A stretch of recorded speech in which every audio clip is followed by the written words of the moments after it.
Welcome to Bachelor, a podcast so educational two professors could be hosting it. Hi, I'm Dr. Danielle Dick-McGue, and joining me is Dr. Bill Henneman. Welcome everybody to Bachelor. We have our final episode, our final week before we go into hibernation. And today I got to totally bully D3 around and bring two of my students in. So I am really excited. These are current students. They're two of my best students. They're two of my favorite students. So we have Emily Schotzko, who is a senior from Minnesota, who is studying family services, mental health, and conflict resolution.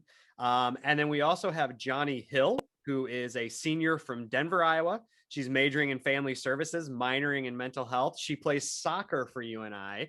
So, and if you don't see Johnnie on the screen, if you're watching this on YouTube, she is saving up her bandwidth for all of her hot takes. So she has her camera off. You guys don't realize it, but in Iowa, we have like 1G connections here. So we just learned Michael Jackson passed away a couple years ago. It was very tragic here. But I mean, doesn't Cedar Falls though like have the second fastest internet like in the world? Yeah, we actually have really good internet here. So I probably shouldn't be ragging on us. So Johnnie, what do you want to tell us about yourself? I mean, I don't know, there's not much to like really say about me, honestly. I think I'm just a pretty chill person. I feel like I don't do anything wild. I don't know. But I will say that I am going back for another semester because COVID, the NCAA offered fall sports another year of eligibility due to COVID. So I will be coming back in the fall for one more semester. So I'll graduate in the fall. But yeah, that's super exciting. I'm way excited. Yeah. You also like Netflix and Hulu? Yep. I just finished this show called Behind Her Eyes on Netflix. Okay. And it's super, super good. It's kind of got like that supernatural type of, I don't know, theme, but it's really, really interesting. Are there mermaids or vampires? Because that's usually what gets Danielle and I in. There's none of those, but it's a lot of like, this girl kind of does have like a superpower where she can like see things like out like in the future, and like she knows who people hang out with without actually being there. It's interesting. It's really interesting. I don't want to spoil it, so right. Emily, if you ever have time, go ahead and watch it. It's actually good. I will. Emily, what about you? What should we know about you? A fun fact about me is that I cry over dogs videos and cat videos all the time. Whenever I need a good cry, I go on Pet Finder and I just look at them, and that's enough to get me going. Just wait till you have expendable income and you go from crying to adopting, and that's how we have 5 pets. So yeah, I've been trying to sneak around my landlord and adopt one, but I'm not trying to get kicked out right now. So we'll get there. I will get there. I'm gonna be a cat lady for sure. Love it. Okay, so we start every episode with a question for our guests. So what character from film or literature would you be unwilling to have at your fantasy dinner party? So there's like, everyone's always like, what 3 people would you have at your dinner party? I want to know who you're like hard pass on this person from literature or TV. Mm-hmm. Mine is Will Schuester from Glee. Ooh, okay. I'm not inviting that man anywhere in my home. Mr. Shu? Yeah. Wow. I did not expect that one. Weird. No, yeah. He's not coming anywhere near me. No, ma'am.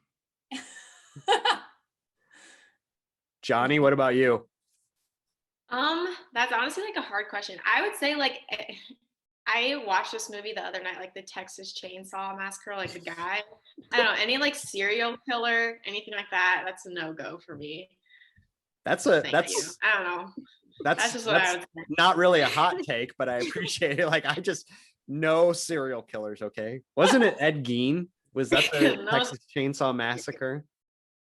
Ooh. I think it was. I don't know. But that just like that question kind of reminded me because I watched that the other day and I was like, man, I wouldn't want him or any sort of like killer or serial killer at a dinner party of mine. So that's what I would say.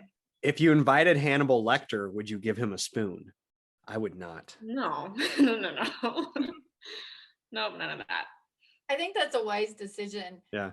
To, no, to be anti-serial killer. I struggled with this question because all the characters that I hate, I'd consider inviting to my party because it could be interesting. So Yeah. it's like trying to think of like, people from The Bachelor that I wouldn't want on, I was like, oh, Bennett, no, or Victoria. And then I was like, no, they would be like, something would go down and it might be a terrible party, but it would be a memorable one. Mm-hmm. So who'd you say? I don't have one. I can't think of anything. You can't just opt out. Well, That's not the way the question works, Danielle. I'm sorry. I was busy thinking about racism preparing for this episode. So like, no, I mean, I was like struggling with this though, because I was like, oh, like I was like thinking about the shows that I watched and I was like, oh, what's his, face from The Office would be awful. And then I was like, oh, but like awful, but memorable. I would not have Johnny California from The Office. He annoyed me. I was not a fan. James Spader played him. I don't remember that character. Yeah, he was like the boss for a few like one season. Okay. Yeah, he was horrible. All right. So, episode in one word. What word do you have for the episode? How would you sum up the episode? I think like Emmanuel, who hosted After Final Rose, like he said like 8 million times, uncomfortable.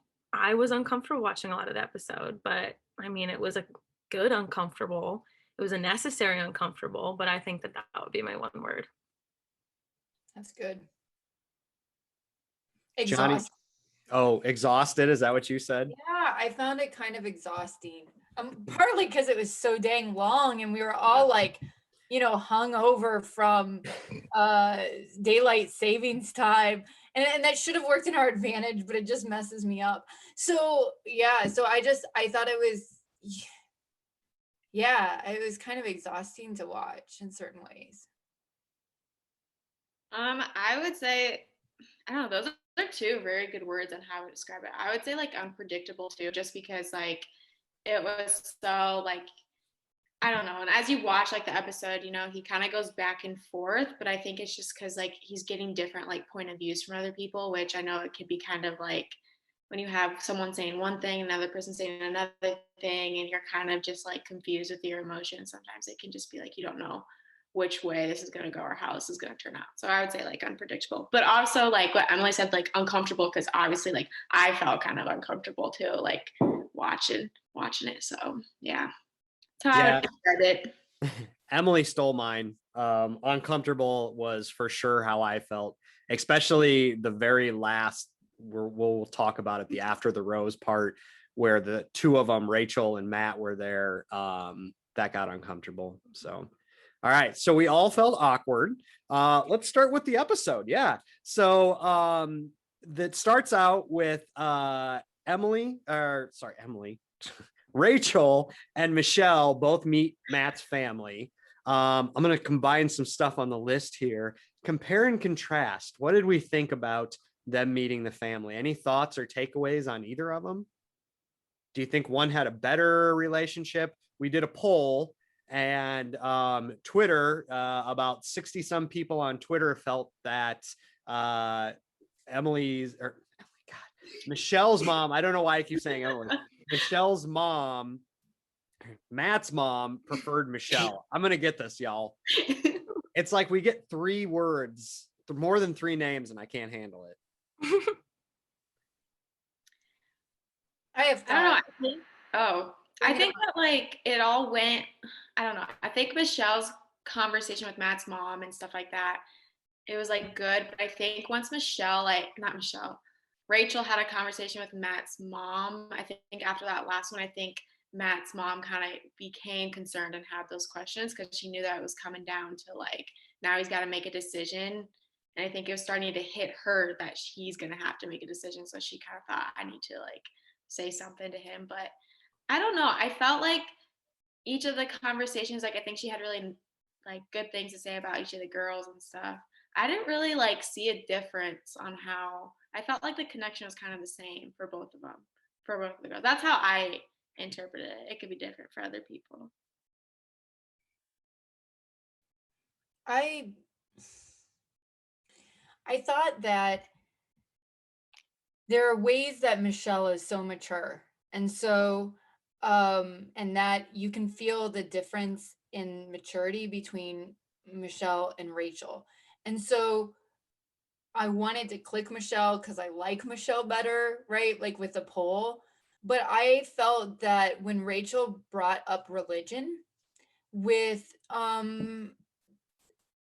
her mom, with Matt's mom, I thought that that was a really important conversation and moment that they had and that they shared.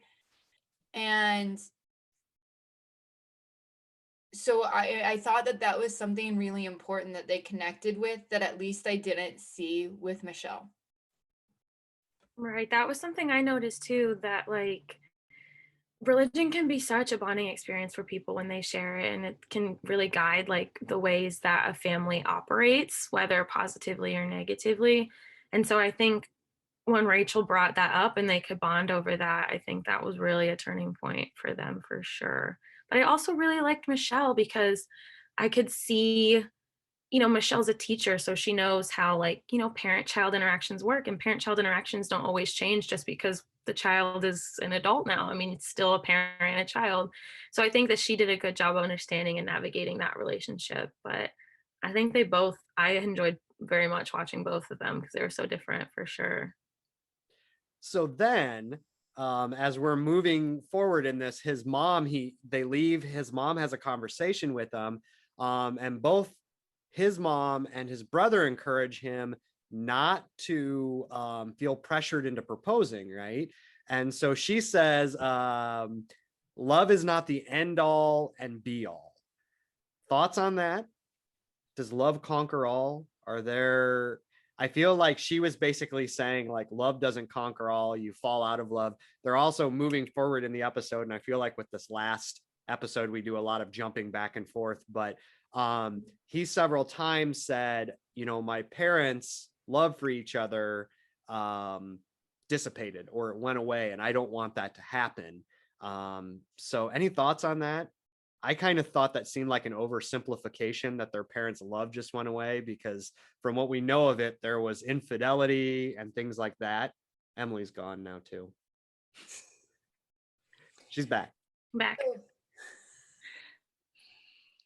What I miss? What are we talking about? So I thought that it was, so we're kind of talking about Matt's mom saying love is not the end all and be all.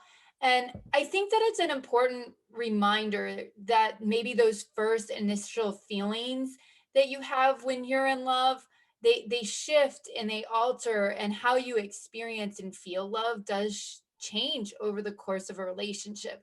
And I think that reminding him of that is helpful. But at the same time, I do think that life does get hard, and it's that commitment to loving each other that sometimes can like push you through. And so you never know. There's like always some sort of like a risk too. Like, yeah, I think it's wise to tell him not to rush into an engagement. I like agree with that. But I also think if you've been together for 3 years and you get engaged, there's still an element of risk there. And there's no point that your relationship may not shift or change or get altered. So like this idea that like I'm gonna wait and I'm not gonna be engaged or I'm not gonna get married or anything like that until like I know my future is for sure, it's never gonna happen. So I don't know. Emily, Johnny. Oh, Emily's gone again. Johnny, what do you think? I don't know, honestly. Like when she said that, like it was kind of like a deep, I don't know, thing that she said, and it kind of like made me really think about it, honestly, just because like, granted, like I'm still kind of, I don't know, like I would say like I'm still kind of young, so I'm still kind of learning on like what love is for some people, because you know people have different experiences, and like Matt's mom obviously like had a different experience and how other people like perceive love, and I think there's just I think people have different ways on how they perceive love just based off like their own experiences and stuff like that. Like I do think that love is like really important, and it can, I don't know, hold relationships together. But like I think something that I've learned like growing up though, that like you can like love someone obviously, but sometimes like you kind of, there'll be times where maybe you're not in love with someone. Like you'll always have that love for someone, but sometimes people do fall out of love with other people, or in love, just because maybe they're growing and they're changing and they're experiencing the things that they want to experience and stuff like that. And I don't know, I think like that's kind of just like her message, like because Matt is still young and he's still kind of learning, so like I think that's just kind of like the message that maybe she's trying to portray to him, that you know like things can change over time. But I do agree though that you know maybe rushing into a proposal is probably not like the best thing, because I think it, I don't know, I think just watching like The Bachelor, like sometimes I'm just like, how do you know that this is the right person for you with only in that like small amount of time? Yeah. Like I get like, I'm just like, wow, like after only like a month or two, like that's crazy that you're just like, oh, I'm ready to fall, like marry someone. And I guess like for me, I guess when you know, I don't know. I don't know either. I have no idea how that works, but like. But it's not really even a month, because it'd be one thing if it's like I meet somebody and over the month we spend hours together, but their time is so controlled. Yeah, definitely. I don't know, for me, I don't know, I guess, and people are different. For me, I don't know, the amount of time that they have, I don't feel like it would be enough for me to like really know if I'm in love with someone. I could care deeply about someone, but I don't know if I'm in love within that short amount of time period. So interestingly, then Chris comes in to this whole thing, and clearly Matt has taken what his mom says to heart, if maybe not misconstruing it, because I don't know if what she said, he took it the way she meant it. But then he realized what she said to Chris, and Chris basically, I felt, so this is my own feeling, was telling him not to listen to his mom. He was like, you know, so your mom says you fall out of love. That's a dumb idea. We need you to get married. Like, you need to propose. Do you feel like, what did you think about Chris's advice or Chris's conversation? Knowing also that Matt kind of wants a father figure in his life. Yeah, I think that Chris kind of took advantage of that a little bit. I mean, Matt obviously is someone that takes into account the opinions of people that mean a lot to him, but like at the end of the day, Chris Harrison is there to host a reality show. You know, he's there to get views, he's there to get drama, and the point of The Bachelor, so I think he was doing that for a production value. I don't think he really and truly was out here thinking, yes, this is what Matt needs, is to be engaged. I think it was more of like, this is what the franchise needs. Mm-hmm. So yeah, I felt like he was like, oh shit, we got another one that's like going totally off of the rule book. Yeah, I feel like it's, oh, this is our first Black Bachelor, we need this to end with love. Mm-hmm. And so that's what we're gonna push. And I felt like I even felt that in the After the Rose. Yeah, a nice reminder of how scripted the show is, right? Yeah, it felt very scripted, and it felt like he was like shoving him into the script. Like I felt like it was almost like a kidnapping. Like he's like, get in the car, shut up. We're going to Neal Lane and you're going to pick out a pear-shaped diamond, damn it. So then things get really awkward, or for that point, but they get way more awkward the further we go along. So this is just a taste of the awkward. He goes on his date with Michelle. She gives him her hoodie or a jersey, but I thought it was like in junior high when, you know, like a guy would give a girl a hoodie and they would like date. And then That happened for you? Like you exchanged like hoodies in junior high? Back me up, Johnny and Emily. That's like a thing when you're dating like some junior high boy gives you your hoodie and it's like, I'm wearing is anyone? No? No, I didn't date. What? I don't have any. So I confusing. don't think so. Johnny, help me. I mean, I didn't date anyone until like up until my senior year in high school, honestly. But did you wear their hoodie? Yes. Okay. Whoa, thank God. This is so weird to me. No. Moving on. No, this was a thing in Newton in my hometown. It's like when you were in junior high, it's like, oh, she's wearing his hoodie. They're clearly dating. Yeah. Never in junior high. I don't think I was allowed to date in junior high. I wasn't. It was the equivalent. Well, Newton doesn't have the SES to like give out promise rings, so we give out old ratty hoodies. Oh my God. Okay, so she gives him these gifts, and then Matt basically says, like, you know, this isn't happening. What'd you think about that? Oh man, I could see it in his eye. Emily is once again having a problem. Johnny, what'd you think about it, Johnny? You can, like Emily kind of said, you could see it on his facial expression. He was like, oh, I gotta let her know, like, because she went all this way to make those jerseys for him and stuff. And it's better to let someone know sooner than later, but I just felt awkward when it happened just because you could just see on his facial expression, like she was really happy to be giving it to him, but he didn't have that same like facial expression. And I just knew from there, this was probably not going to end well. So, yeah. Schotzko, if it helps, you can turn off your camera. That might give you the bandwidth you need. Oh my gosh. You know, oh, go ahead. Sorry. No, I have nothing else to say except for he reads his emotions very clearly on his face, and I could tell, and I was very uncomfortable when it happened. You know, I was confused, you know, at that part, I was like, oh, is he gonna just let both of the women know that he has no intentions of proposing? And then I was like, oh no, like he's breaking up with her.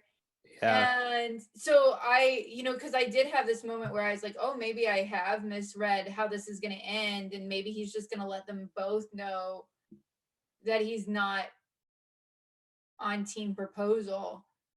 And that something else is going to happen at the end instead. And so, yeah, it's not shocking to me that she felt blindsided, though. I think that's the language she used. So she did ask him apparently to have another conversation, and he said no. And she said, I felt like I was owed that, you know, one more to get my closure. Any thoughts on that? They talked about it in the after the rose ceremony as well.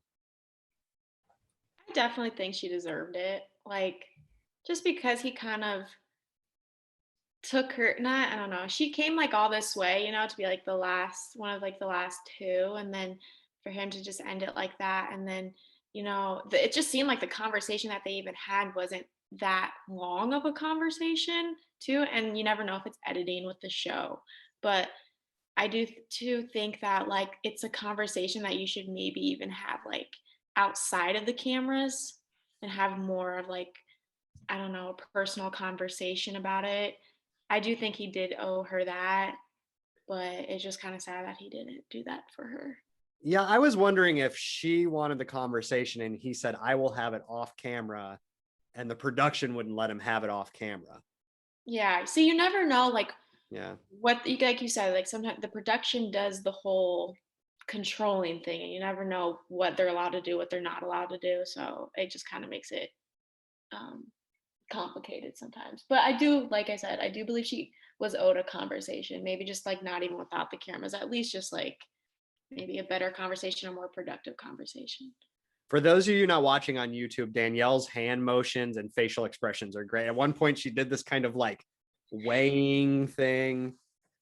Well, so I think that what's hard for me is like when people say that they want closure, I'm also like, when you go through a tough breakup, or if you like think that you're going to be engaged to someone, I don't know what closure looks like. Right. So I like have this question of like, what does closure look like for her? And then I also have this sense of,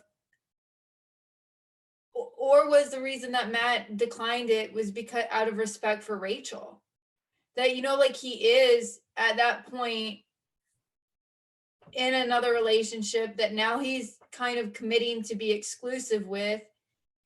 Does that,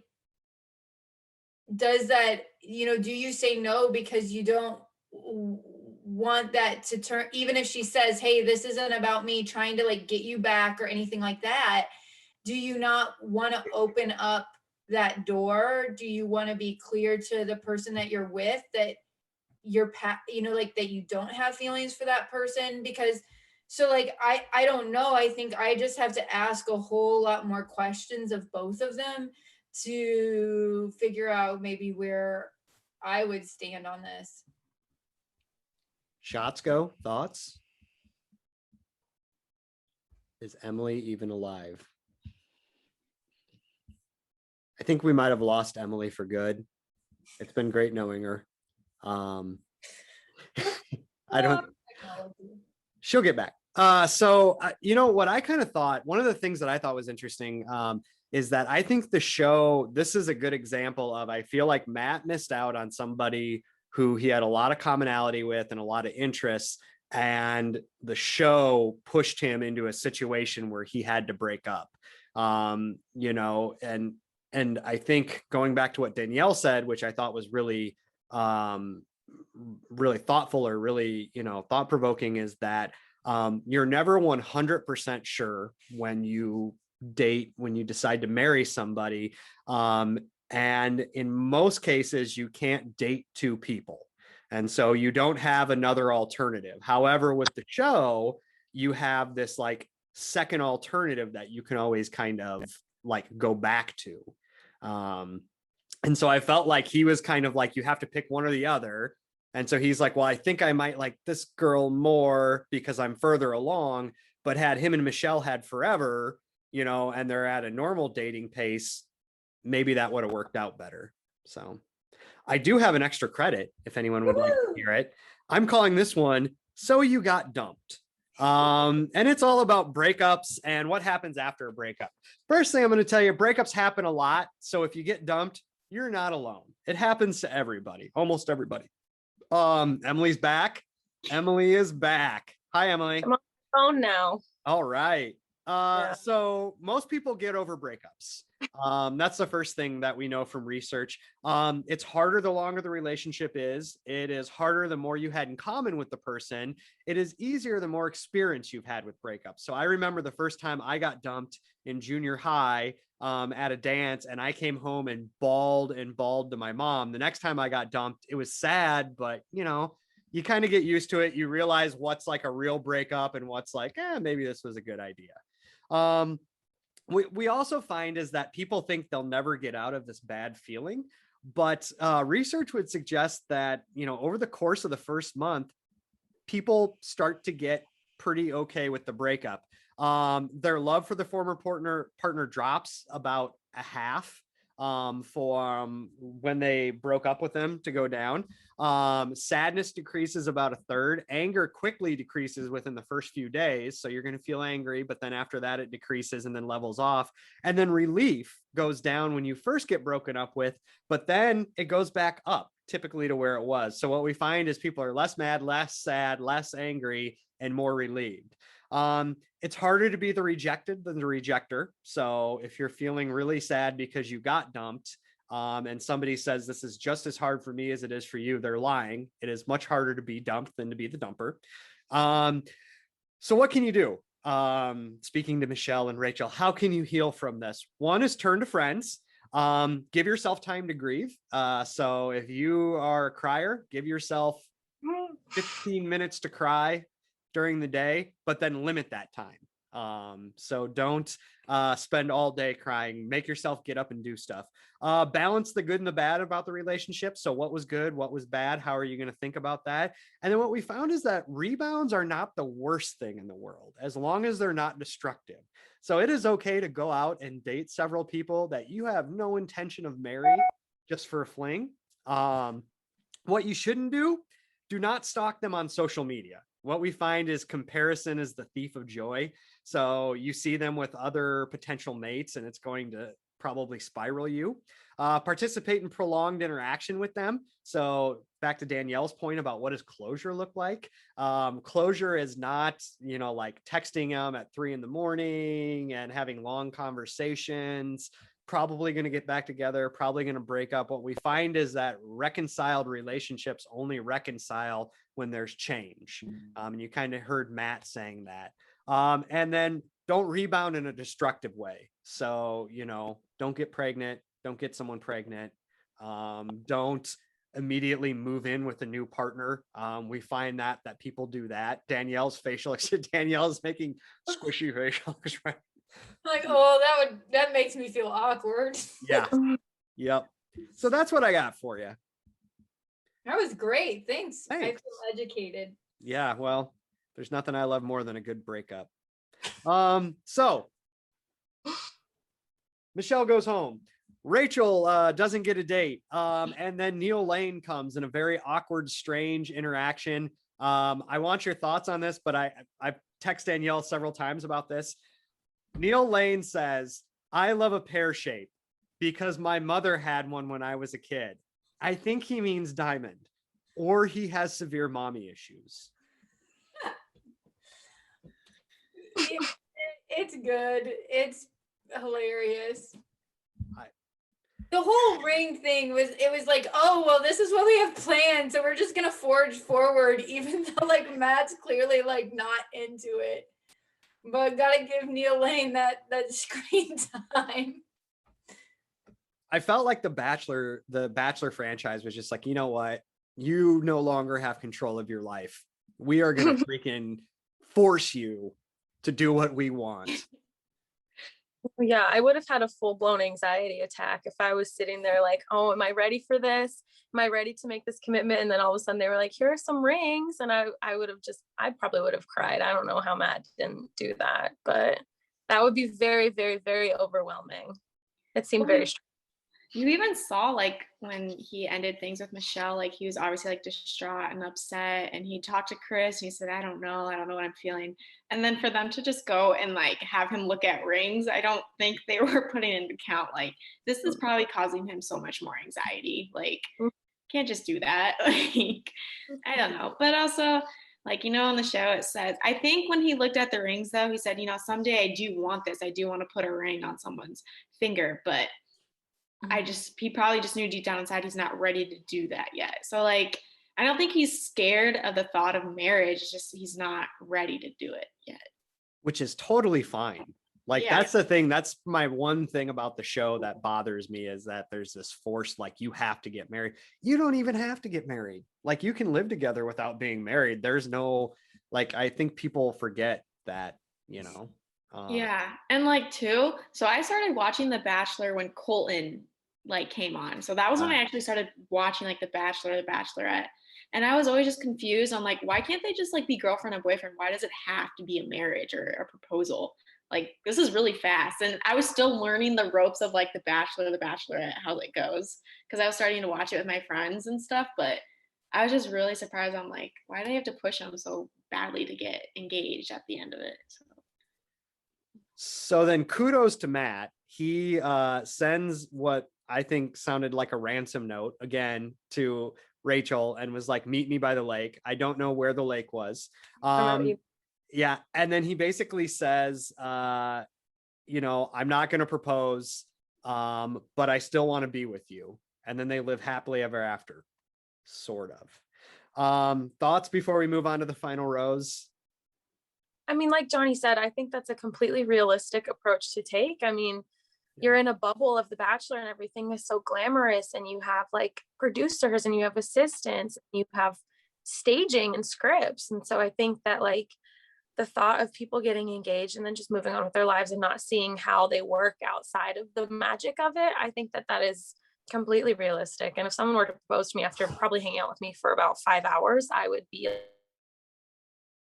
So I think that it's a good call, and I think everybody should do it. Agreed. And Yeah. Rachel handled it well. You know, for like in general, not being as big of a Rachel fan, like she didn't seem disappointed that he wasn't proposing. She seemed to be happy that he still like was choosing her and wanted to have a relationship. I wonder sometimes if there's relief on like her part. Like she felt like I'm going to have to say yes. And I feel like whoever is not the primary, like the bachelors or the bachelorettes feel like they have to say yes no matter what. So I wonder if she was kind of like, okay, we can kind of like take this at a slower pace. So we go to the after the final rose. Matt and Emmanuel sit down and they have a really I thought powerful conversation about the weight of the social justice movement and within the Bachelor franchise, and feeling like they have to represent the African American, the Black culture to everyone in America, because this might be the only time they have experience with that. Thoughts? Anything that came to mind when you watched that? Anything, feelings that came up? I felt like I learned a lot. Yeah, one thing that really stuck out to me was just the burden that Matt was carrying. He talked about it, like the burden of all that representation, like the fact that he might be the only Black person that these people see in their lives, like on TV. And I just think that that must just be exhausting. I mean, to think about not only how you're being portrayed over TV, but also how like your entire culture is. And so I could only imagine like exhaustion that he felt having that representation on his back. But I commend him for like his vulnerability and his transparency, but he looked exhausted and he looked in pain, and I felt for him for sure.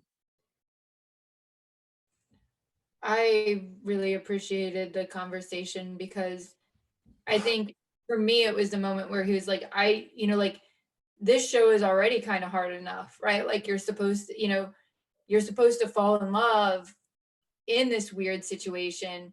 And that's a lot of pressure. And he's like, but I didn't get to just do that, right? Like I also had to represent a group of people. I had to represent and navigate a really controversial social issue. I had, like he had to navigate all those things. And I think that that's an important reminder that many people of color are kind of holding those multiple like roles and burdens in a lot of spaces right now. Like whether it's in the office and you're like, like that this isn't just the Bachelor too, right? That like this is like a burden that I think sometimes, like that Black people don't just get to do their job, that they have to do their job and always be representing how Black people do work, or like things like that. And I think that was an important reminder. Johnny, anything to add?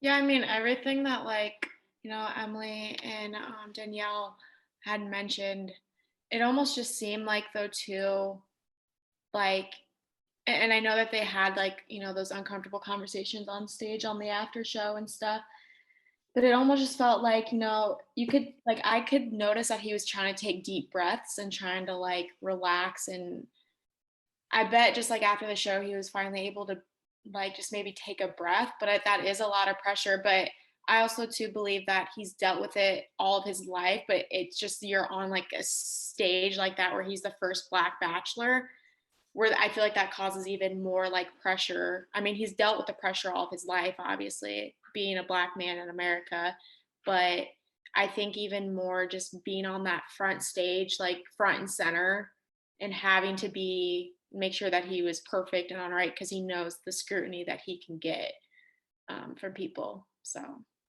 I thought he handled it very well. Mm-hmm. So then Rachel comes out and they talk about what she's done in the past. And so we talked about that in previous episodes, but she had pictures of her at an antebellum themed sorority party. She's also liked some tweets that were racist. She also has some friends that are outwardly racist on social media. And Emmanuel talked about how he categorized her as culturally ignorant, or what she did. Any thoughts about that? I think, Danielle, you have an extra credit about this, and kind of the different way this is viewed. Take it away, or anyone can comment. Well, I'll let you all maybe jump in with your reactions, and then maybe I'll go into my extra credit. Yeah, Emily, Johnny, thoughts on that?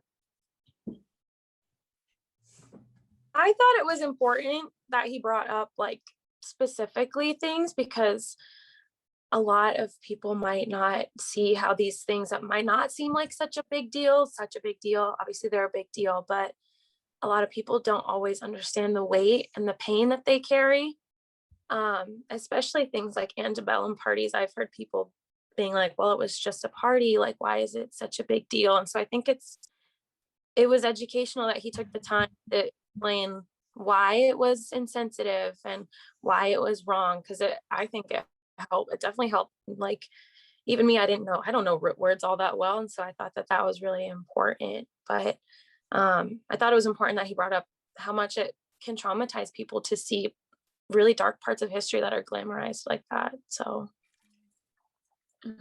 yeah, definitely. And I don't know, like even like I found myself like kind of speechless, or not even know what to think or say, like when the topic did come up, because and Rachel made the comment, I believe that that, so some people use the excuse, well, where I'm from, like that's no one really thinks like that's just how it is where I'm from, or this is just what people do or people say or stuff like that. But I think a lot of people really got to see how much it really impacts like things like that, because how it impacts people of color, and just how just rude and offensive it is. Because you could just see with Matt's reaction, he didn't say much. He just had his head down and he was just trying to take his breaths and stuff like that.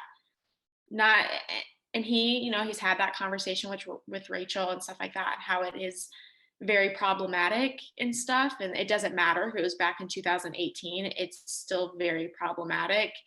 And I don't know, I think you just really saw the maybe disappointment, or he just didn't really know what to say, because he was just so, I don't know, let down or just disappointed and hurt by all of it. And I think he even said something that like, the hurt of what's been done, the hurt will never go away. And like things like that, just because you did it years ago, it does not mean that it still does not hurt other people. So I think that was like a really powerful statement. Like, yes, people are like, well, it was so long ago, you should let it go. It's like, no, it's still very hurtful no matter what. Absolutely. So I'll jump. Thank you all both for that. I'll jump into my extra credit. So I have been following Emmanuel Acho for a while now. I first came across him actually on Instagram. I was really impressed with actually one of his definitions of privilege. A lot of times people define privilege as unearned benefits, and he kind of flips that on his head and he says it's actually the absence of certain challenges. And I really appreciate that approach to privilege, because I think particularly for white people, especially poor white people, if you tell them, oh, well, you have unearned benefits, and they're like, well, I work my butt off and I have not much to show for it, so don't tell me I haven't earned something, right?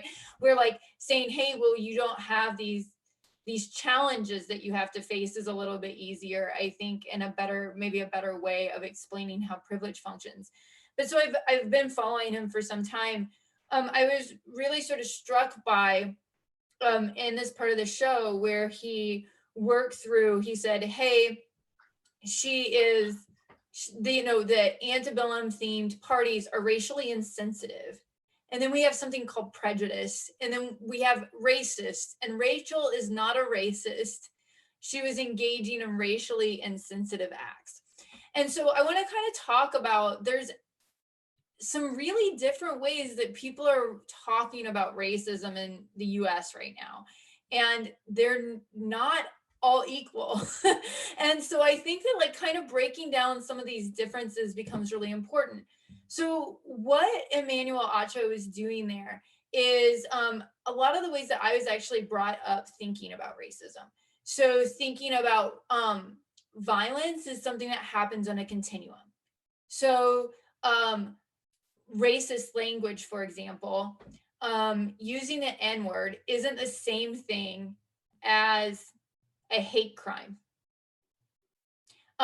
Using the N-word isn't the same thing as engaging in a microaggression, right? That there's like this continuum. All of these things are violent, but some of them are more violent than others. And I appreciate this approach because in so saying racially insensitive and prejudiced and biased and discrimination and racism and having these distinct words with distinct definitions help us sort of recognize that all of these acts or language usage or whatever aren't exactly, they're not all the same. And we need to sort of recognize how their impacts might be different. I also like, in some ways, he was separating Rachel as a person, her identity, from her actions. And I think that that is helpful in that it creates space to sometimes see that difference. Here's where there might be some like limitations to this thought and how it's rubbing up against maybe other ways or in tension with other ways that people are talking about racism right now.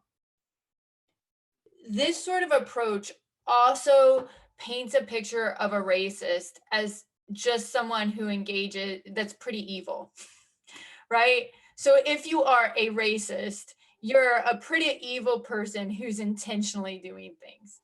I kind of like this,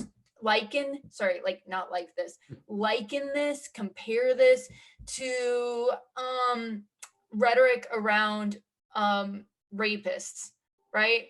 That there's all these rape myths, right, around sexual assault that paint rape as this thing that happens in a, I should have offered a trigger warning. But you know, like that like happens in a dark alley, it's a stranger, and it's this like evil person that's like, I'm going to go out and rape someone tonight, right?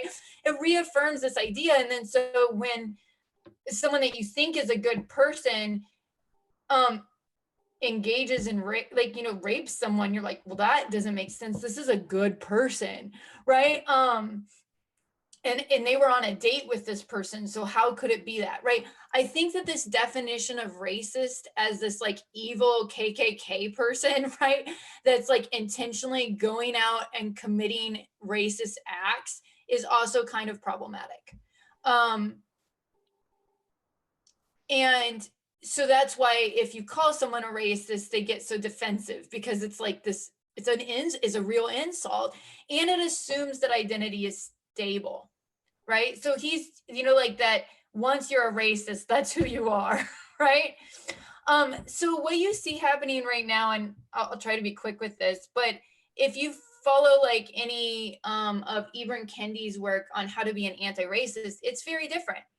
It's either you engage in anti-racist behaviors that push up against racist culture, or you are upholding racist culture. So in almost everything that you do all day long, you are either upholding cultural and systemic structures, or you are pushing against them.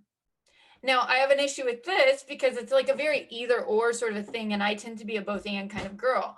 But what that means is that in any situation, in one moment, you could be engaging in racist, you know, something that's upholding racist structures, and then the next minute, not. So that you're kind of are both and all at once. And what it calls attention to is this idea that most racism and racist behaviors are unconscious. That it's things that are so embedded in our culture that like it's not this intentional act. Most of it. And so it calls upon us to be really vigilant because so much of it's invisible that we have to do the work of first making it visible and then tending to it. And this is a very different way. This sees identity as constantly in flux. It means that, like, in his own writing, he's a Black man who talks about ways that he's been racist. So it sort of says, like, we're kind of being racist all the time because we live in a racist culture. And that's a very different approach than what was happening with Emmanuel Acho. And so I guess, like, my advice to you all is, as you're, like, kind of moving through these things, to ask yourself, like, what are the distinct different ways that we're defining racism and racist? What are the strengths and maybe the weaknesses of each, or limitations of each of those approaches? What does that afford us? Like, what does it allow us to intervene? How does it call forth different actions? But also think about, like, how does it, like, what are the underlying assumptions about how power works? Who gets power? How do you know, like, once you have power, do you just have it? How do you lose it? How does it, is it something that's stable? Same with identity. Is culture stable? Is identity stable? All of those things, there's these underlying assumptions with, and there's actually some really diverse ways that we're talking about race right now in the US, and not all of those ways meld together. There's some tensions there. So I just wanted to point that out because it was something that I was really aware of in that moment. And that's my extra credit. Good. Thank you. Sorry, I talked a long time. No, that's okay.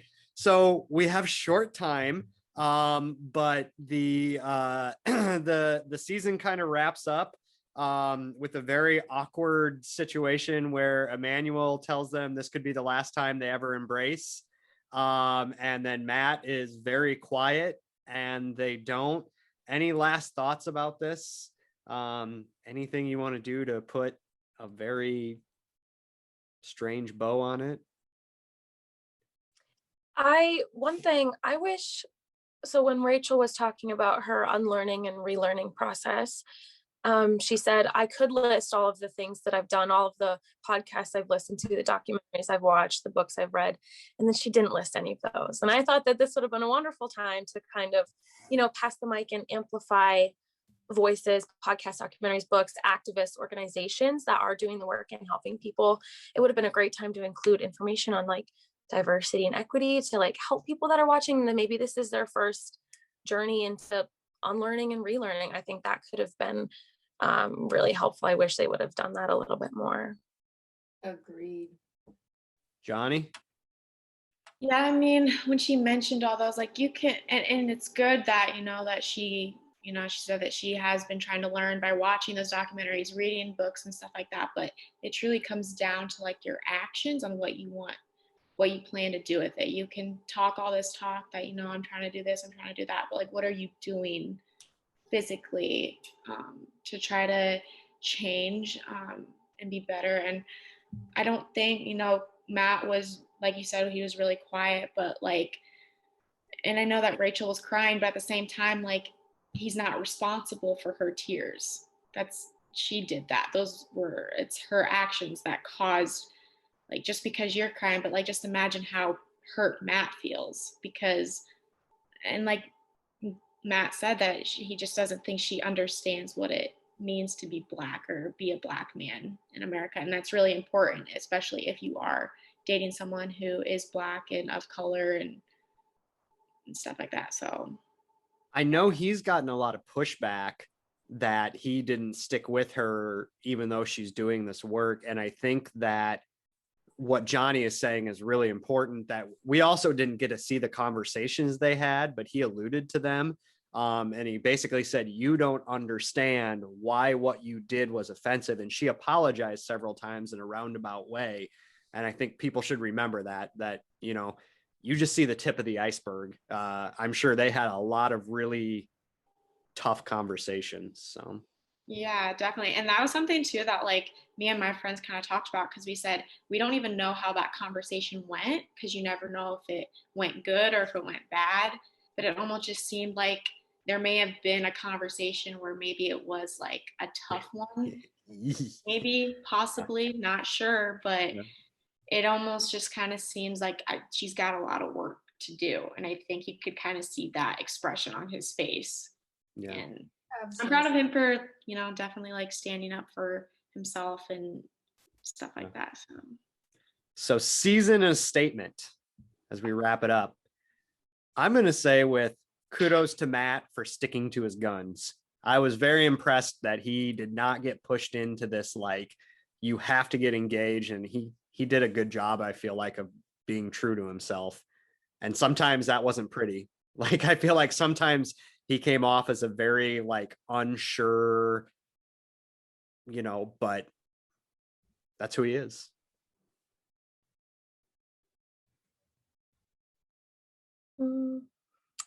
What's my season? My season of statement is that there is always more to learn about everything, especially in like conversations surrounding race. We might think that we are educated, but there's always, you know, another perspective we can listen to, another activist, another organization, things like that. I certainly learned a lot from this season. So I feel like too, like this season, you know, like the Bachelor and the Bachelorette, sometimes like a lot of these things don't seem real, but I definitely think this was a season where reality set in for a lot of people. Like, I definitely think this was, you get to see a lot of the real world problems and things like that we still face. So I feel like this season was the most real that I've watched. Johnnie, I'm so glad that you said that, because my statement was going to be like, sometimes reality TV is an escape and sometimes it's just more reality.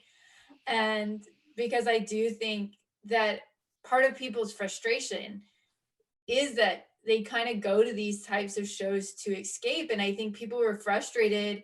And part of the reason it was exhausting is because the world is exhausting right now. And you are seeing that reflected in the show.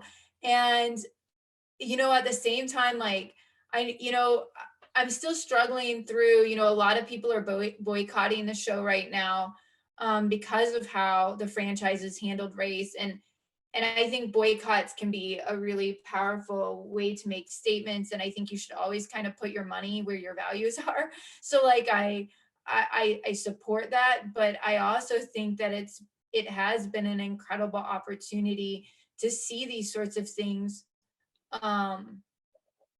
navigated in a really messy, like, I think like sometimes that's the frustration too, is that like people don't navigate them perfectly. But I think like that's also where some of the learning comes from, is like how freaking messy and complicated and hard and heartbreaking working through these things can be. Yeah. There's not always a nice bow on it. Like, life is like that. So Danielle, quickly before you go, because I know you got a meeting, Katie and Michelle, they're the new bachelorettes. Are you re-upping? Are we going to do this again? Oh yeah, you in? All right. Yeah. I got nothing better to do. I work at a university. Hopefully no one heard that. So Johnnie, Schotzko, you guys get the last word. Who do you want to shout out to? So when you tell your friends to listen to this is the payoff for them. I want to give a shout out to my little brother and all of the grocery store workers out there who have been butts off this past year to keep us all safe and healthy and fed. So shout out to Sam, even though he never responds to my text messages. It's fine. Come on, Sam. No. Thanks, Sam. Is he going to be a UNI student? No. Sam, the University of Northern Iowa has many wonderful opportunities. Go ahead, Johnnie. I don't know. I guess I would say like everything that like she said, like those frontline workers, essential workers and stuff like that, who are, you know, helping us through this whole pandemic. You know, the world is crazy. We're in a year now of like living this lifestyle and stuff. It almost just feels normal now. Like I get anxiety, like not even wearing a mask anywhere, but like, I don't know. That's just who I want to give my shout out to. And of course my parents and stuff like that, if they hear it. I was telling them about it last night. I was so excited. I was like, I'm going to be on a podcast. So shout out to John and Kathy Hill. What were you saying, Emily? I said, hi, Mom. Hi, Dad. Hey, what's Yeah, up? our parents are our largest listening demographic. So that's it. Thank you, everyone, for sticking with us for a whole season. Thank you, Danielle, for being a great co-host. And thank you to my students. We get to do what we love because you all come to our university. So thank you, Johnnie and Emily. We appreciate you. That's it. Thank you. Happy St. Patrick's Day.